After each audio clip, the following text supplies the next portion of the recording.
We're in a race against the Nazis. And I know what it means. Start. 18. How could you possibly know that? We've got one hope. Scientific innovation connected here. Welcome back to our YouTube channel. Today, we're diving into the thought-provoking and visually stunning film Oppenheimer, directed by the visionary Christopher Nolan. This gripping masterpiece takes us on a journey through the life of J. Robert Oppenheimer, the enigmatic figure behind the atomic bomb. It delves into the complexities of his genius, his ethical struggles, and the explosive impact of his creations. Oppenheimer, Christopher Nolan's staggering film about J. Robert Oppenheimer, the man known as the father of the atomic bomb, condenses a titanic shift in consciousness into 3 haunted hours. A drama about genius, hubris, and error, both individual and collective. It brilliantly charts the turbulent life of the American theoretical physicist who helped research and develop the 2 atomic bombs that were dropped on Hiroshima and Nagasaki during World War I, cataclysms that helped usher in our human-dominated age. The movie is based on American Prometheus, the triumphant tragedy of J. Robert Oppenheimer, the authoritative 2005 biography by Kai Bird and Martin J. Sherwin, written and directed by Nolan. The film borrows liberally from the book as it surveys Oppenheimer's life, including his role in the Manhattan Engineer District, better known as the Manhattan Project.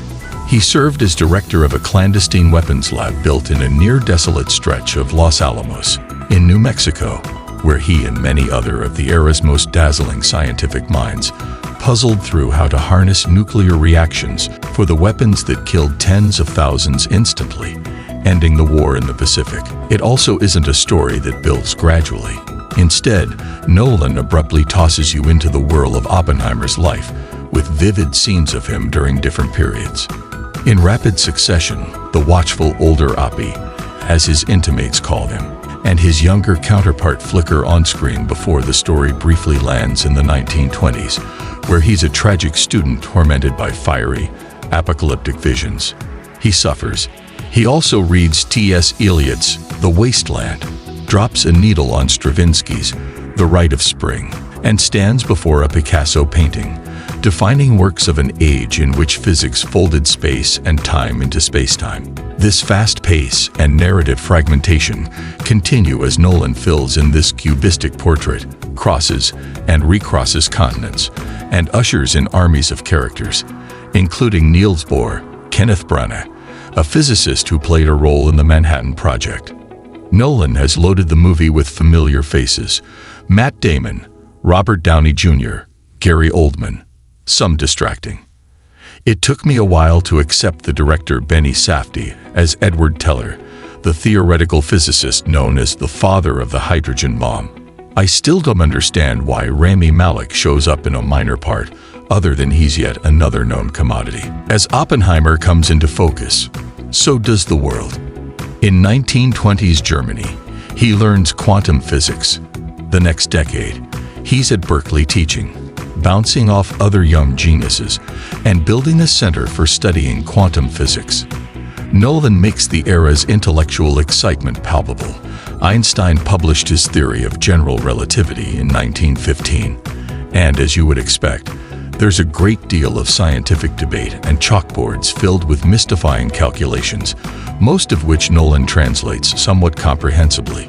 One of the film's pleasures is experiencing the kinetic excitement of intellectual discourse by proxy. John Oliver and Seth Meyers, looser but less pointed on stage. At Berkeley, Oppenheimer's life's trajectory dramatically shifts after news breaks that Germany has invaded Poland. By that point, he had become friends with Ernest Lawrence, Josh Hartnett, a physicist who invented a particle accelerator, the cyclotron, who played an instrumental role in the Manhattan Project. It's also at Berkeley that Oppenheimer meets the project's military head, Leslie Groves, a predictably good Damon, who makes him Los Alamos director despite the leftist causes he supported. Among them, the fight against fascism during the Spanish Civil War, and some of his associations, including with Communist Party members like his brother, Frank Dylan Arnold. Nolan is one of the few contemporary filmmakers operating at this ambitious scale, both thematically and technically. Working with his superb cinematographer, Hoyt van Hoytema, Nolan has shot in 65mm film, projected in 70mm, a format he used to create a sense of cinematic monumentality. The results can be immersive, though at times clobbering, particularly when the wow of his spectacle has proved more substantial and coherent than his storytelling. In Oppenheimer, though, as in Dunkirk, 2017, he uses the format to convey the magnitude of a world-defining event. Here, it also closes the distance between you and Oppenheimer, whose face becomes both vista and mirror.